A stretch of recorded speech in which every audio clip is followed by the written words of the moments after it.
complex. It's impressive. Where did you find the analytics? Under the No, live the second event, page. you click on the name, and no, okay, not that then. I thought I wanted to bring up both screens, so I got Drop down menu. Try it basically. So everyone on site today. Live control room. And then on Advanced video, settings, there you go. it's No, under YouTube. And Live control room. sets up, so people in the office in Milan, Rome, Paris, and Frankfurt. stream status is good. Analytics is below. cool. Dial in, or not dial in. just I'm watch. seeing audio on the thing. Is that And because your then- mic's and then not sets muted? Yeah, good, people will email questions, which is fine. so we don't have to all That makes questions. That's- No, Oh, okay, yeah, these- Hang on, which mic? Either if there's a big. No, I'm saying Everyone needs to if know. we just mute the microphone, Done another acquisition, we got bought you by should stop getting feed. Yeah. whatever. Otherwise, it's just. Okay. Check your hangouts. Is your fiscal You year? can just do it from the hangouts. Well, it's moving to Yeah, January, yeah. so this year Go we're on to 10 month settings, year. go So to the old set month to this use year the was March to March. USB.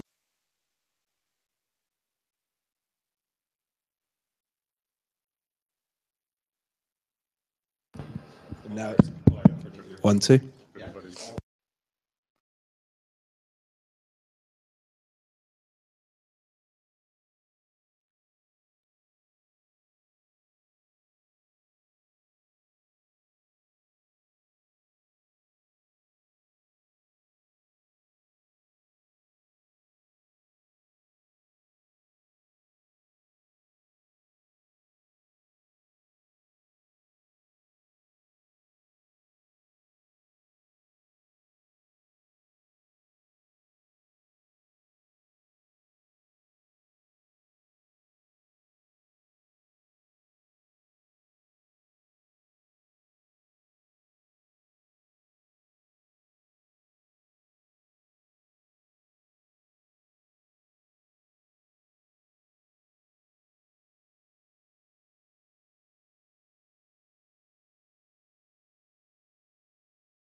3 o'clock?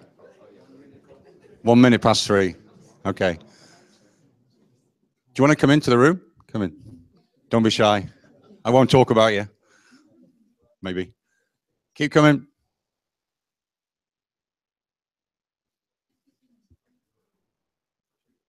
Okay, the video's on? Okay. Great. So let's get started. Just about 30 minutes today. Thought it was about time we gave you all an update on several things that are going on around the business. So here in Harrow, we have a wonderful array of employees, happy and smiling. On the video link, I think we've got everybody from the remote offices, so they can hear me and see me, but they can't talk to me just yet. So a couple of things before we get started. You can ask questions at the end. People in the room, you can put your hand up and ask a question. People on the link, you can send your question to the charming question master next to me.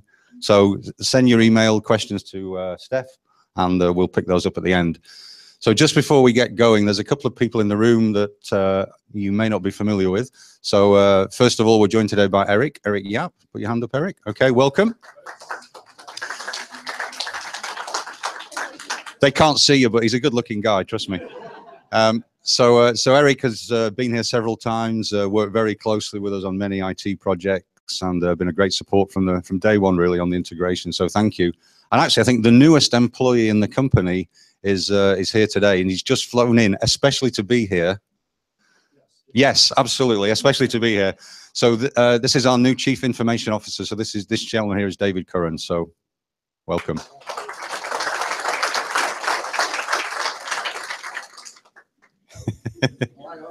Yeah, you got to just wave in the camera there. There you go. Stay with camera. Okay. All right. Still a good looking guy. Yeah. Okay. Great. Let me get my clicker.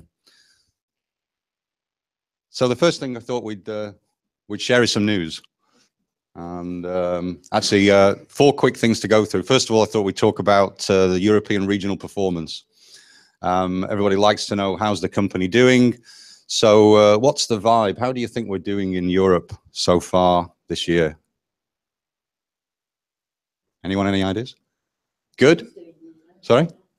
Spain's doing well. Antonio, that's 20 euros you owe Julie West, actually, because she said Spain's doing really well. So for those of you who got a bonus last quarter, you must have realized that we're doing pretty well. So the amount of a bonus payout is directly proportional to the health of the business. So what I can tell you is that Europe has been performing really well this year, especially the last 2 quarters. So if you look at our budget, we have been on and over budget pretty much for the last 3 quarters across the business. And there's really 2 pieces to that. If you look at the top line performance of the business, that's rental, that's our CPO business, it's ATP, it's distribution, it's asset management. So it's all the business streams that generate the revenue and the gross margin. I would say across the board, those businesses are all performing well. Particularly doing well is our rental business. And for those of you that have been at Microlease, Electrorent, Livingston for many years, you will know that when rental performs, things are generally good. When rental doesn't perform, things are a bit harder around here. So the good thing is the rental performance has been really strong. And I would say everybody in this room has contributed to that. And what's been really good is if it's not just the top line revenue, it's the contribution of the business that has actually gone up 2 or 3%. And it's 2 or 3% of a pretty big number. So when you get a 2% improvement, that's also a really large number. So that has really helped our overall performance. The other side of regional performance is how much money we spend. And so we do spend money every month. We pay people. We pay for the table tennis room and other benefits around here. We spend a lot of money on things like freight, calibration, accessories. And many of you in this room have been either involved at the front end or maybe on the back end of quite a lot of performance improvement projects, whether they're Lean Six Sigma projects or other smaller projects. And I have to say in the last 6 months, the impact of that work has really begun to show. Okay, so in terms of just doing things more efficiently, spending money wisely, and also saving money wisely, then again, I think, you know, we've all done a really good job. So 2 messages: thank you and don't stop. So if you don't stop, we're going to end the year really well. And what's important for next year is to go into next year, and next year for us starts in January. we're going to move the fiscal year to January. So if we finish this year strong, there's a pretty good chance, particularly with the rental business, we're going to start next year strong. So it is really important that we keep going. So a bit of congratulations and reward today, but don't stop. Yeah, just keep going. Don't get complacent, and we should be in really good shape to all have a successful year next year. So that was the regional performance. Now, everybody's favorite topic, right? What is everybody's favorite topic? It's the three letters we dread the most, yeah? So I thought I'd tell you a little bit about the CMA. There isn't really a lot to report beyond what you've probably heard and read already. But unfortunately, we got inserted, if that's the right word, into the phase 2 process. And despite a huge amount of work by Nigel, by lawyers, by Nigel Rennie, by many, many people around the business, the CMA's, it's a £20 fine, whoever's phone went off, by the way. The CMA's judgment was they were not satisfied with our remedy, the remedy that we had lined up. I think, as you heard, 2 or 3 days before we were due to sell the business, that deal fell through, and therefore we're now in a phase 2 investigation. So officially that's going to take 6 months. 6 months starting from about 3 weeks ago. So unfortunately, it's still quite an arduous process for us all. But the best way to think of it is it's a regulatory body. And I think once you get into the process of a regulatory body, you're sort of in that process, and it's quite hard. You can't negotiate your way out of it like you would with a customer or a supplier. Wish you could, but you're kind of in that process that has to run. So it's very frustrating. It's incredibly frustrating for many of us here. I think we're kind of, been 9 months now. We've had integration plans and lots of things we'd rather be kind of getting on and doing. And I can tell you, for the people in Mechelen, they are probably more frustrated than you are. So I keep showing up in Mechelen every month, having town hall meetings, and I stand up and I say, the news is, I haven't got any news for you, actually, is what I say every month. So it's a very frustrating situation for everybody. So I would just say there's not much many of us can do about it. What it does do is it just enables us to get on with lots of other things. So whilst we're not in integration mode, there's plenty of other things for everybody in this room to be focusing on and working on. So I think the positive outcome is you're not dragged down by CMA and integration work. So frees you up to do other wonderful things every day. So let's focus on what we can do.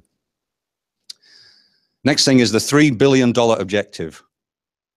So who can tell me what the $3 billion objective is? So about 3 months ago, there's a guy, Nigel Brown, remember that guy? So Nigel, we had an all hands meeting, and I think he laid out his view of $3 billion in the future, and told a story about 10 years ago, and he said Microlease was a very small company and we're going to be a really big company, and everyone thought Nigel was going crazy, and that's why he'd lost his hair and lost his mind. And anyway, I think at the last meeting, Nigel said, think about how for the next 10 years, we're going to go and build a company that has a value of $3 billion. Okay. And when you break that down about how to get there, it's very achievable. So the company grew about 10 times in size in 10 years. To become a $3 billion value company, we only have to grow about 3 or 4 times the size we are today. So how hard can that be? Not too hard, right? So that's the $3 billion objective. And I think it's a really good thing to keep thinking of in terms of when the lights should go out or stay on. We're saving money, absolutely, yeah. Another Lean Six Sigma initiative kicked in. So think about the $3 billion objective. It's a really good thing to think about in terms of, why are we coming to work every day? What's the ultimate goal? Where are we trying to get to? If we become a $3 billion value company, I was actually thinking about it, we would probably be about 2,000 employees worldwide. So if you think about what a 3 billion value company looks like, we would own the whole of the industrial estate here. We'd have units 1 to 10, or maybe 1 to 8, instead of just units 1 and 2. We'd probably have, 57 Cardex machines, and Dean would have 10 forklift trucks and all that kind of stuff. So as a $3 billion value company, not a lot of, there's a lot of opportunity to grow and develop and have a lot more fun. And then let me just finish off by talking about what's the plan for 2018, because that isn't too far away. I went past a house last night. The Christmas decorations were up already, so you know you're getting towards 2018 already.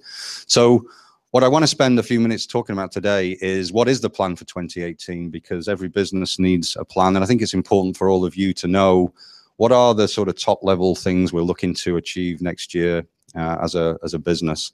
And Nigel sort of showed you a little bit about this, but since then, all the senior leadership team, we've been off site a couple of times and spent a lot of time thinking about what are the most important things that we should be working on next year and the year after. And also, probably importantly, what kind of environment do we really want to build? And when I say build, I don't just mean in Harrow, I don't just mean across Europe, I mean across the new Electrorent group of companies. So I think that's just as important as what we do is how do we do it together. So there are four core areas, and things are going to grow. So we have our little tree, and just let me walk you through these one by one. So the first thing is, and you probably, if you're over here, you can't see, so I'll tell you what it says. It says an inspiring environment. And if there's one thing we want to do really well, I think it's this. And so if you think about coming to work every day and working in an environment that is inspiring, and it's inspiring for employees, it's pretty important. If it's inspiring for customers, if it's inspiring for our investors and shareholders, that's pretty important too. So I think one of the really important things is we need to build, we have a culture already in the company. It's a little bit of a mixture of, you know, where you came from and what you did. So I think at this point in time, we want to build a new culture around the company, and I'm talking about globally. Okay. So culture is really important. Are there any religious people in the room? Probably. Okay. So do you know what the Holy Trinity is? You do? Okay. So everyone's heard of the Holy Trinity. So think of the Holy Trinity. So don't worry, I'm not going to get too religious. But if you think of the Holy Trinity, how many parts are there to the Holy Trinity? 3. It's a Trinity, so there's got to be 3. Okay. So if you think of the Holy Trinity model, there are 3 parts to that. And if you look at successful companies around the world, the most successful companies, there are 3 parts to that Trinity. There's the strategy, which is sometimes probably the most obvious one. You've got to have a great strategy. The second part are the people. Because if you don't have really good people in the company who are excited and motivated and working in a place they want to come and, as it says on the slide, love being here, that's really tough. And then the third part of the Trinity is the culture. And culture, if you think about culture, culture's about values. It's about behavior, about how we behave with each other. It's about attitude. Hopefully positive attitude or good attitude. So culture is one of those things that can be kind of hard to define, but the Trinity element is you've got to have the 3 pieces. You need a great strategy, you need great people who love coming to work every day, and to work inside a great culture. And I think if we can work on all 3 of those things, that's an important part of the message today. So strategy on its own is good, but it's really important to have the other 2 pieces there. Okay, and then the second part is about transformation. And if you can't read the slide, it says transform via people and technology. So there is a transformation that we're going to undergo, starting really from now. A big part of the transformation is on hold. That's really the transition to becoming Electrorent Microlease in Europe, going through rebranding. There's not much we can do about that right now. But in the meantime, there's a lot of transformation that we're already working on, which is a key part of our strategy next year. Probably the most obvious one is transforming to a new ERP system, which some of you have probably heard about, and many of you in this room are going to be involved in. And that is going to be a huge transformation for the business. So, you know, the P7 and Perfect have served as well, but, you know, there's a time when you just have to kind of move on to something new. And that's going to help us transform the way that we're viewed by our employees, and actually also viewed probably more. And then digitization. So it's spelled with a Z here, which really shouldn't be allowed. It should be spelled with an S, but that's a long debate we can have. So digitization is a word you're going to hear a lot about in the next 2 years. And it's really the sort of beginning of that journey. So what is digitization? It's kind of something digital probably, right? But think about it from your own experience as a consumer. When you deal with a company today, do you pick up the phone? Especially if you're under 25, you don't pick up the phone, right? Yeah. Do you pick up the phone? You probably don't. And if you think about companies you transact with, whether you contact them, if you're interested in their products, or you want a quotation, or you want to find out about a delivery, more and more, we all do that today in a very different way than we did even 5 years ago. And so think about it from our customers' perspective. Probably most of our customers would like to transact and deal with us in a similar way, where if they got instant notification that we'd received their order and when it was going to ship, and you can even follow a little map that the TNT truck is 30 minutes away around the corner. I mean, and these are things, yeah, these are things that, so my windscreen was replaced on my car yesterday. And I got an email, actually I got a text message 2 hours before that said, Michael, who was the windscreen technician, I guess, will be with you in 2 hours. I got another text message 30 minutes before that said, Michael is going to be with you in 23 minutes. And by the way, if you want to track him, click on this link. And I could see him coming through Harrow. I couldn't see him, but I could see him on my screen coming through Harrow. And the guy arrived at the reception area, and I was down there in the car park.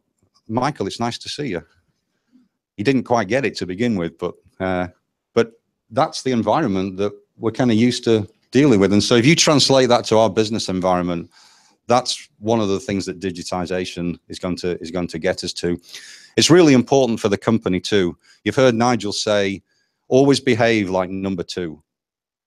And so if you're a customer of this business today, you're used to a lot of innovation. And historically, we've been a great innovator. We kind of need to get back to being a great innovator. And I think one of the ways that we'll do that and our customers are going to expect is through a lot of application and use of things like digitization. So when you hear about transformation, it's about people, it's about technology, it's all that world. And again, I think it's important to set your expectations that that's where we're going to go. And that's, I think, will be a really, interesting and positive journey. The other thing to know is, I'm looking at Eric, it takes a lot of money to achieve this. And so I think the good thing for you all to know as employees is when you look at ERP and whole digitization, those things aren't free, but the impact they can have are huge. And I think for employees along the way, it's a great opportunity to get involved in some new things and some new areas.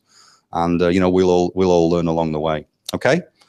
So that's what transformation is all about. The next part of our strategy says services that customers value. We want to become the go-to source for everything test, and it must be easy. So if you think about companies that are just easy to do business with. Also, we've built a great company in the sense of being, very strong in the rental space. The challenge for us over the next 2 or 3 years is how do we build out from being a great rental company to being a great test services company? So we need to, build from that core and start to provide additional services that customers need and most importantly are willing to pay for to broaden out our portfolio. So we've got lots and lots of ideas about, what we can do. We're going to spend a lot more time talking to customers about what they expect. And we really want customers to view us as an authority on testing. If you think about the knowledge and the people we have in this business today, it's enormous and that's worth a lot of money. We just need to sort of package it in the right way and provide it to customers as a service. I'll give you one example. It's actually an example from India, but it's a really good example. So over in Bangalore, we're about to open up a new facility which allows customers to go to a facility which will be I think we'll brand it as a Livingston India facility still, but it will be a facility where you as a customer can take your design and go to our building and you can use our test equipment and our technicians will be there to help you. So think of Regus, the office, yeah? So it's a little bit like that for test services. So you can go and rent a day in our test services facility in Bangalore and, you pay on a daily rate or an hourly rate. And you get the use of the equipment and you get the support of a technician who shows you how to connect it up and print your results and all that kind of thing. just as an example of how do we go from being a great company in core rental business to something value added to customers. Okay, we're doing it in Bangalore because there's a huge catchment area for startup companies, and those companies, don't necessarily want to go and spend $1 million on test equipment, but they'll buy days of test services capability. And we've got probably 20 other ideas that we've been brainstorming, and we need to go and sort of test out with customers to see whether those are services that they'd be willing to invest in. And then the fourth part of our strategy for next year is all about growth. And Nigel talked a little bit about this. It's the concept of profit from the core. So we have a really strong core engine that runs today, but there's more that we can do. The biggest element of this is rental penetration. And I was talking to Dave Curranson, his first day at the company today, and within 10 minutes we've got onto penetration of rental is only 5% worldwide. Therefore, that's 95% opportunity, and there's a huge amount of business to go after. So one of the things that we need to do, I would say, more of and better next year, and restructure ourselves to do in a better way, certainly from a sales and marketing perspective, is to go after some big accounts. So if you want to move the needle on the rental business, we want to find accounts who've never rented before. And it's an obvious place. The most obvious place to go and look is who are all the big customers of Keysight and Rohde & Schwarz. So if you spend 20 million euros a year or pounds a year with Rohde & Schwarz and you're not a rental customer, it's probably a good target for us. Yeah. So, because we don't do anything today, so it's all growth. And so initiatives like that will drive the growth significantly when it comes to organic growth. The other part of growth, which is a little bit harder to plan for, is do more acquisitions. And again, I think someone asked Nigel a question, are we done with acquisitions? And Nigel says something like, hell, never. So you're never done. I think at the moment we want to sort of digest, our stomach's probably a little full with a big meal and we need to sort of digest that. But I think sometimes acquisitions come along and you have to make a decision that that's a great business for us to go and acquire. And if the right acquisition comes along, I certainly know there's an appetite from Platinum to do more of that. But we probably want to digest this one a little bit first, but it's certainly not off the cards. Okay, so behind the strategy, there is another 20 gigabytes of actions and information, but at the very top level, I suspect you'll see the tree more than once this year. And I think it's a way to just try and, from a very high level, explain to each of you what are the core elements of what we're trying to do this year. How you should then experience this is most of the things that come on your desk when your manager comes along and says, I've got a great new project for you, or I'd just like you to take a look at something. It should fit into one of these four categories. Okay. And I think that's how you build the strategy, is what is it you want to do, the people side, and how do we build the right culture? And the culture is probably different than the culture we've experienced before. Okay. So has anybody seen this slide before? Yes. Where did you see this slide? Sorry? Change management meeting. Yeah. Nigel sent it on email. Yeah, that's right. So it's the 5 pillar slide, and I'm not going to walk you through this. There's a lot on there, and I couldn't walk you through all the elements, but the point of showing it is, if you listen to the IT briefing, which was the audio video blog, I guess, featuring the one and only Nigel Brown, Steph Coleman, and Eric Yap, apparently it was. I thought that was a great 15 minute insight into what's going on in IT and what direction is the company going. And if you think about particularly the transformation part of what I just talked about, that's the core part of what you see on the slide here. So if you haven't listened to the 13-minute audio video blog, it's really worthwhile in terms of understanding what's happening. The message here is that there's a lot going on, and we are investing heavily. And this is kind of the 5 pillars slide. So there's a lot going on around D365, which is going to be, I guess that's the new ERP platform. It's Dynamics 365. Rental is a rental bundle that is really an adjunct to that, I think we're getting close to making a decision on that.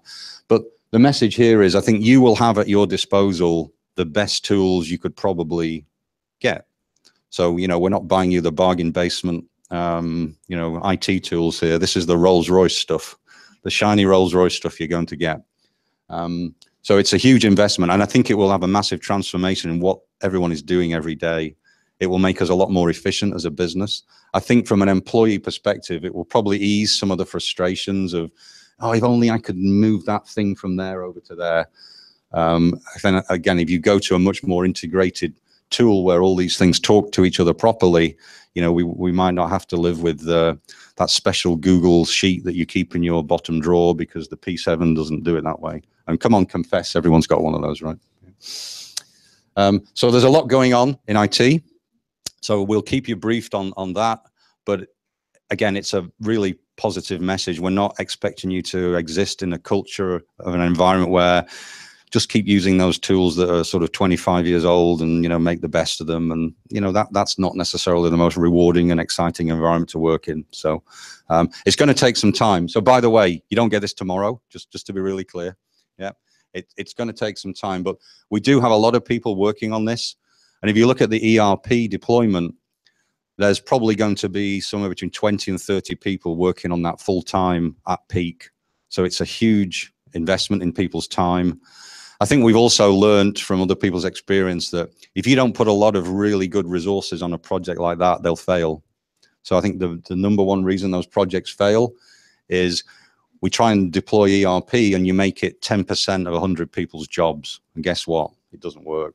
So you've got to make a sort of big, bold, brave decision and take people 50% or 100% out of their jobs and say, you know, you're going to work on ERP.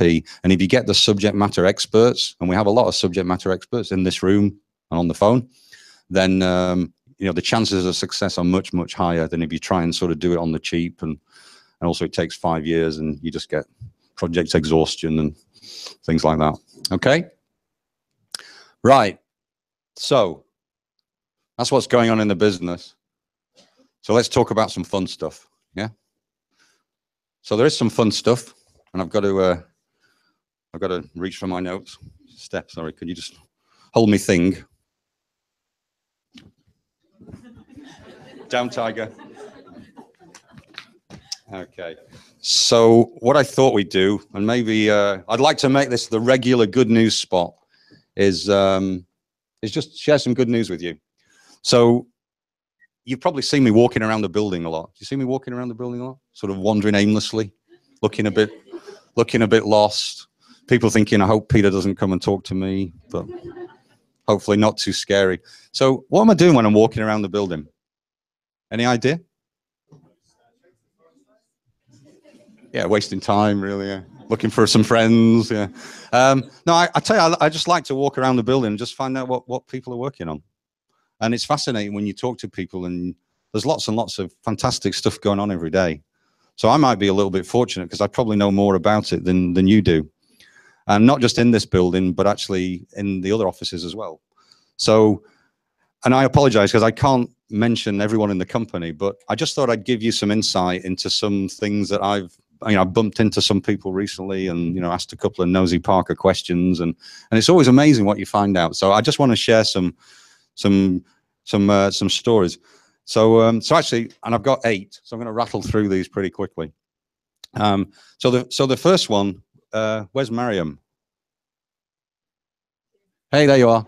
I did warn you I was going to mention it. So the first one I want to talk about is Mariam. So actually, I was over in Germany recently, and the German team were on the phone. I remember, and Jerry Conroy was there, and he remembers too. And the German team were not complaining, but providing constructive feedback, I would say. That's the German word for complaining, I think. But they were providing constructive feedback about, and they were upset about, you know, we're not feeling the love and Harrow's letting us down. And there was quite a lot of issues that the German customers, so to be fair to the team, they weren't complaining, but the customers were upset. So it turned out there were a lot of pre-shipment issues. Anyway, when we uncovered what happened, Mariam volunteered. And I'll tell you what, that's a great word. So Mariam volunteered, and what she did is, with a little bit of help from Jerry, and I'm sure Julie, a bit of encouragement, she went off and she said, well, let me take a look at that. And she went off, she looked at the problem, And pretty much on her own, and I think in a lot of her own time, she devised a really good method for handling CSM escalations.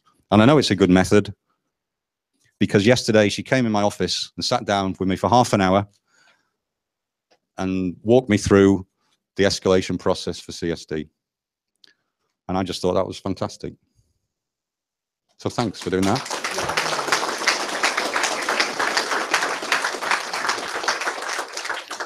So then I get a phone call from Italy, and that's always interesting. So it was my best friend Mirko. Hello, Mirko. I remember, and Mirko was really excited, and I thought he was calling me to say, "Oh, Peter, we had a soft month, and sorry for missing the orders," but he didn't because Mirko never normally misses any orders. So the story from Italy, and I hope Angelo and Pasquale are there. But they had a really big success. So they closed a great order with a company called ARPA. And ARPA, I can't tell you what it is in Italian. Should have asked Matteo to say this, but they are an environmental monitoring agency. And they basically monitor something called EM smog. I didn't even know what EM smog was, but it's electromagnetic smog. Does that make sense, Joe? Do you know what it is? You don't want to come up and explain? Okay. All right. Okay, but EM smog, I guess, is bad. So you have to monitor it. So EM smog is bad. So what Angelo and Pasquale did, actually with some help from Keysight, is I think had to do quite a lot of work really understanding what it was and what the customer's trying to do and how much money they were going to spend. Anyway, to cut a long story short, just last week, they got a 210,000 euro order for a 26 gigahertz MXA, a whole bunch of RF sensors, a Field Fox, a whole load of software, and 6 days of paid Keysight support for 210,000 euros. So I thought that was worth a mention too. So good job. Okay, so back in Harrow, I'm wandering around the building one day and I hear all this noise. I'm like, what the heck's going on down there? I can hear all this banging next to Dean's office. I didn't know whether Dean was upset with someone or what was going on, but no. What do I find? I find the terrible twins, Earl and Bob, and what are Earl and Bob doing? But they are kitting out the room next to Dean's office. So, like, what are you guys doing? All this noise. Anyway, the story is we wanted to convert that room into a splicer cleaning area, because the fumes from that stuff is bad. Yeah, So they were setting up a new splicer cleaning area. And the interesting thing was, I said to Earl, "Come on, what are you doing there, Earl?" He said, "Oh, Peter, I'm saving you money." So that got interesting. and the story is, it would have cost us £3,000 to get a contractor to come in and fit the fans and what was the other stuff in there, Dean? The ventilation. Yeah, he said that's more technical than the fans, right? The ventilation and the really good thing is you could tell Earl wasn't happy. He's like, £3,000? I'm not having that. So he said, we'll do it ourselves. So Earl and Bob did it themselves, over the weekend or whatever, came in, did a fantastic job and spent £600. So I thought that was pretty cool.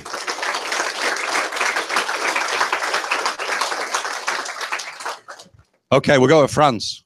Bonjour, mes amis. See you tomorrow. À demain. That's it, by the way, on the French side. In France, we have a new office. And it's quite a symbolic thing, moving out of the old office that kind of became big. And it was okay, but a little bit, depressing maybe. The smell of death was there from the past. So anyway, everyone just moved to a completely refurbished office. And it was a lot of work when you have to move that many people and you've got to get all the IT sorted out and the plumbing and, what color wallpaper and do we have a table tennis room and, all those important decisions. So I just want to highlight two people who did a fantastic job, and they're both in the room because I can see Stuart and I can see Dan. And these guys went over to France for the weekend. Dan told me he needed a good night's sleep, actually, because with a new baby, he wasn't getting much sleep. So I think the opportunity to go to France for the weekend was kind of quite attractive at that time. But he told me he missed his new son tremendously as well. So that was pretty sweet. So they did a phenomenal job. The person who I want to really highlight is Alain Mignot. So Alain, I'll see you tomorrow. But I just want to recognize the job that Alain did, because he single-handedly almost, organize all the contractors and, what colors the wallpaper going to be. And it's a huge job when you do that, especially when you're trying to do your real job at the same time. So I just think Alan went well beyond the call of duty. And I know everyone in Rungis is really happy with the office. So I'll be there tomorrow. But I just wanted to thank Alan for the leadership he showed on the whole project. Not only that, but it was on time and it was on budget too. So that was pretty good as well. So.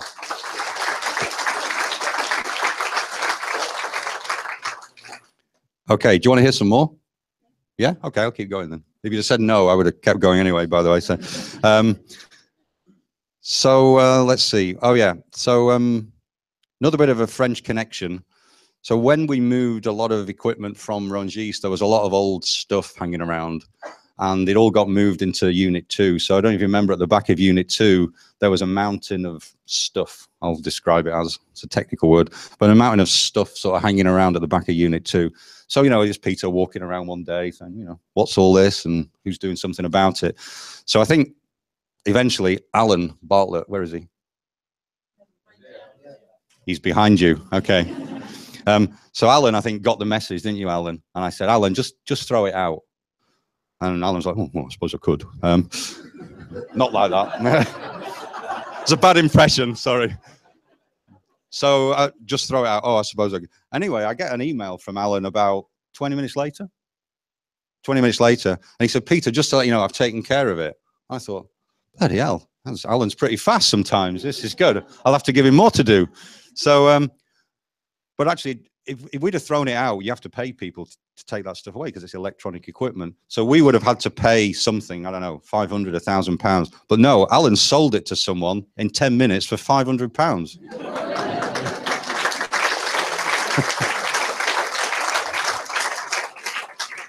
The good thing is, Dean and I think that will just about fund his beer bill at the Christmas party. So £500 is a few pints of Stella, but I think the Stella might run out before Alan does, based on what we've seen. That's not a challenge, by the way.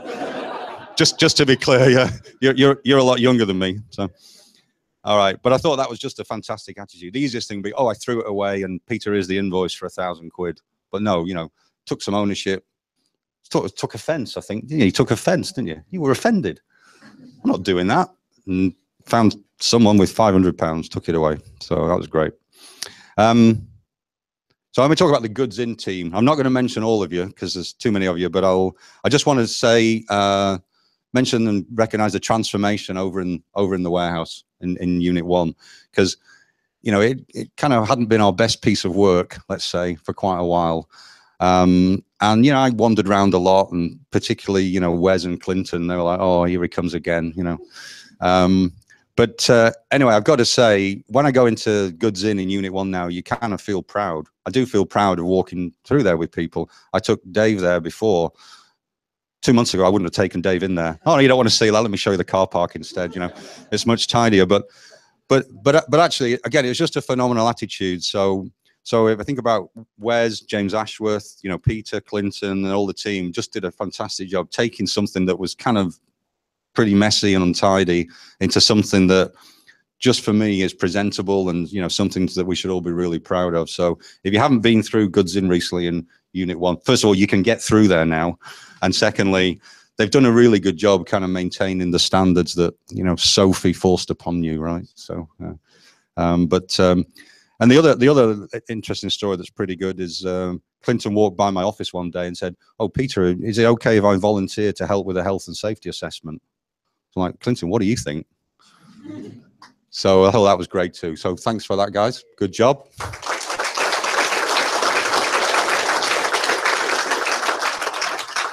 So I got another quick German story, trying to be popular with the Germans here. And Michael Prax told me this about, again, just a great attitude about people offering to help and contribute to ideas.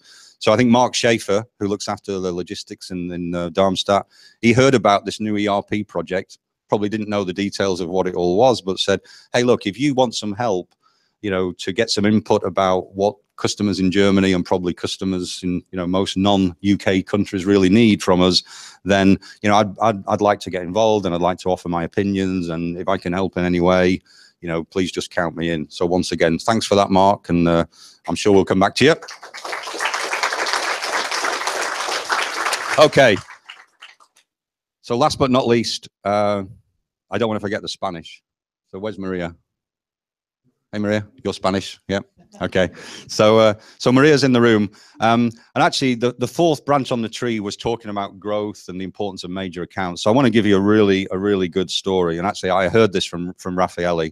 So I hope I got all the details right. But just a really good example of how you go from nothing to a lot in a short space of time. So there's a customer who he's now a customer. He wasn't a customer a year ago, called Indra. Yep. And Indra is a pretty big company in Spain. How many employees would you say they have, Maria? 30,000 employees in Spain. So that's about half of Spain, isn't it? Okay. Yeah. I won't repeat what Steve Kemp just said. It was pretty funny though. So 30,000 people in Spain, and I don't think we'd ever rented anything to them. So when you think about who can you take, who are your non-customers today? And we often talk about customers. Think about who are your non-customers, because you know what? There's an awful lot of non-customers, and Indra's a really good example, and there's probably hundreds. So what happened in Indra is Carlos, who looks after the account, Carlos, with a bit of help from Antonio and some help from Maria, and also Roberto Borda in marketing, I think played a big part to this. Having a Spanish-speaking marketing person definitely helps. So they started to work on Indra and said, you know, 30,000 people, they buy everything, there's got to be an opportunity. So they did lots and lots of stuff. The main thing they did was they came up with a plan and they kept going. And the most amazing thing is, so far this year, we've had 52 rental and CPO requests this year.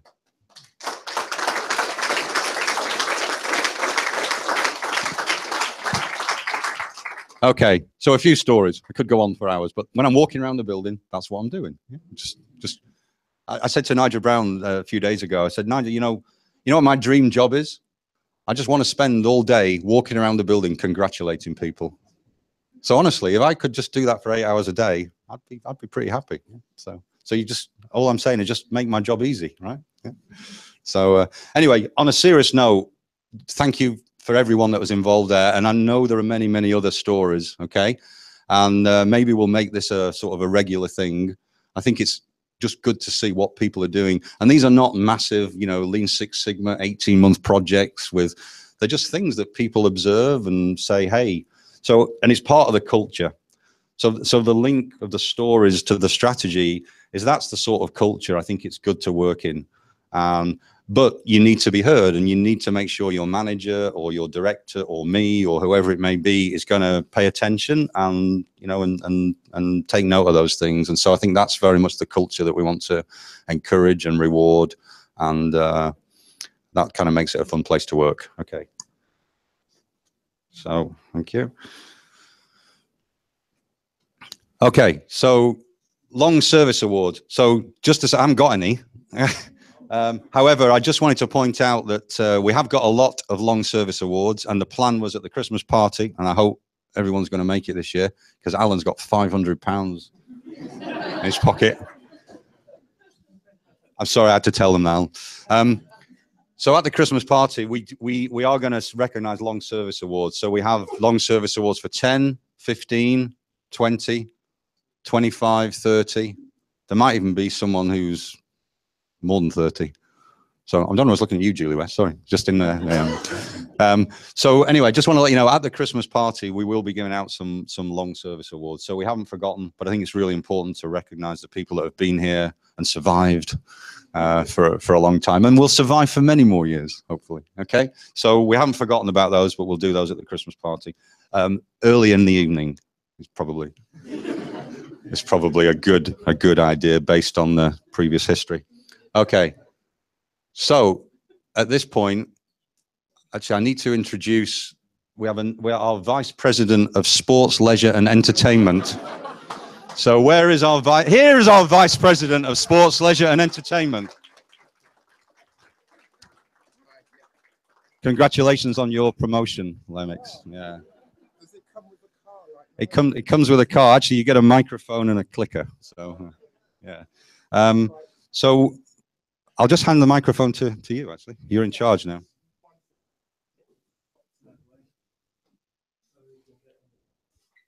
So I don't know if you can see the screen, but there's some pool going on and there's some strange guys standing around a table. Yeah. And one of them went through the wall. Yeah. So that's the patch on the wall, by the way. Did he get the shot back on the table? No, but Earl was waiting on the other side. Earl caught him. All right, okay. All right, anyway, over to you. Okay, good afternoon, everyone. As you're well aware, we have these sort of competitions going, pool, table tennis, and we've got a number of awards to give out. The table tennis we've given out before, but they weren't actually engraved and there wasn't a camera. Thanks, Alex, for finding it. So today we're going to sort of ask Paul to do it again, and we're going to get some photographs. First of all, I want to apologize for the fact that there's no ladies up here. It's not because they didn't sort of perform in the game. I mean, Karen, Anna, you know, I mean, I think Karen sort of done pretty well. She got into the fourth leg of the pool competition. Gina was in the table tennis, so I don't want you to feel it's a man thing going on up here. It totally isn't. They were very competitive, and a few people, they obviously beat a few of us, because I certainly didn't make it very far. So let's just say, without further ado, I'd like to call Endon, Luke. Luke, is Luke around?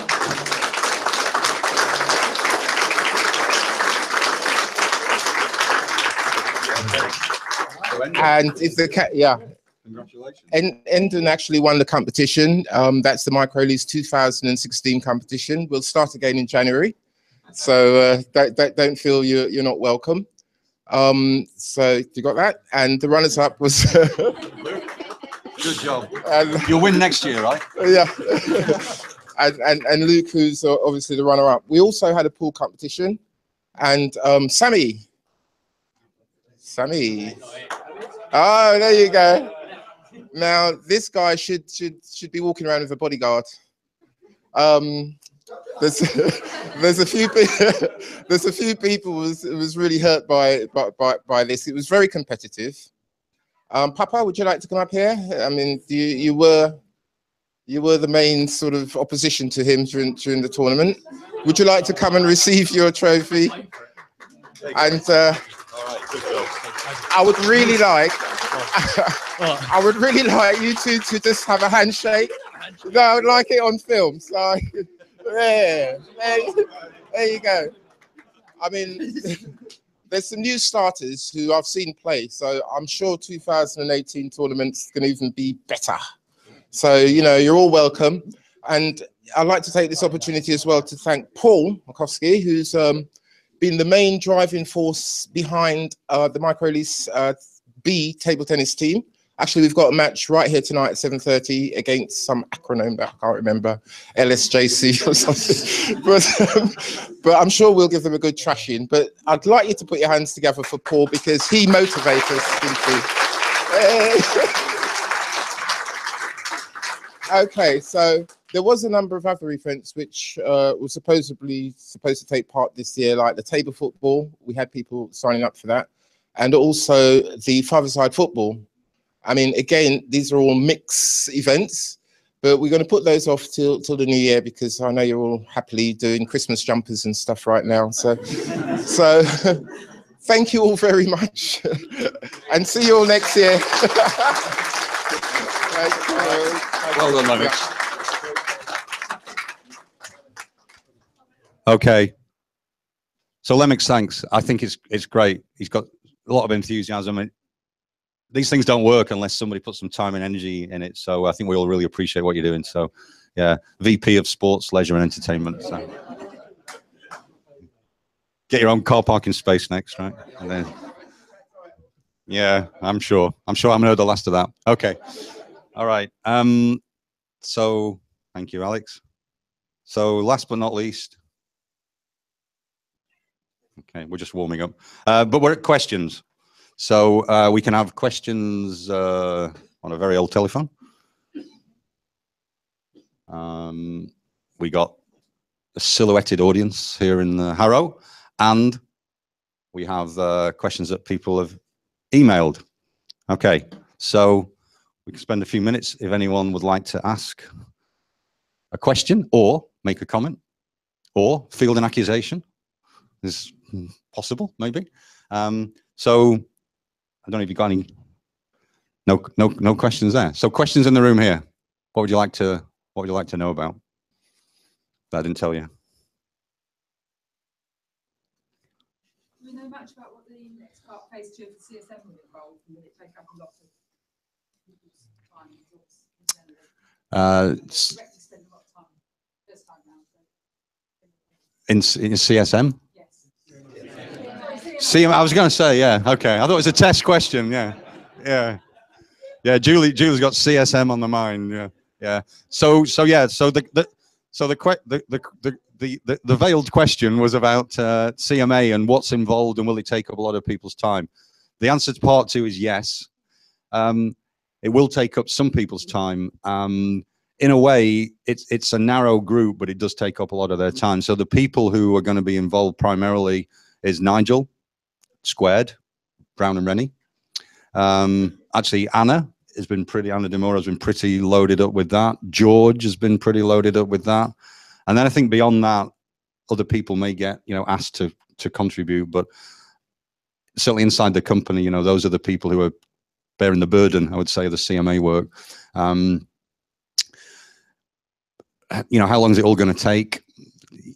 6 months is really, and the problem is, Julie, once they put you in this process, there's no way out. So you can't go to them and say, oh, we think we have a remedy.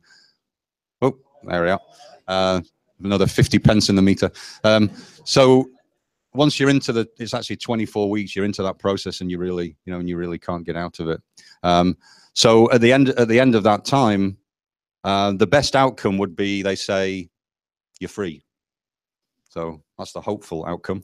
Is they say we've investigated it. The good thing is that phase 2, it's a completely different set of people that do the evaluation and adjudication. So that can only be a good thing. The problem is it takes them time because they have to sort of do the work again, but it's a separate group of people and they will then either say, yes, we think there's a significant lessening of competition and therefore you have to find a remedy, or they'll say, actually, in our opinion, we kind of overrule the first decision and you're free to go and get on with your lives forever. So that's the process. Yeah. Okay. Got a bit of good news. Got a bit of good news. George wanted everybody to know that next Tuesday we have a new digital marketing specialist joining us. He has 7 years in digital marketing experience and should really help us with our endeavor. So there you go. We're fast, right? That just happened in the last 10 minutes as well. George is just, man, this fast guy. So that's pretty good. He got digitized pretty quickly, did George? Yeah. Sorry. He got digitized quickly and found a resource in the last 10 minutes. That's pretty cool. Yeah. Okay. Hey, Clinton. Can see you there. All right. Okay. So, great. If there's nothing else, thanks a lot and keep going.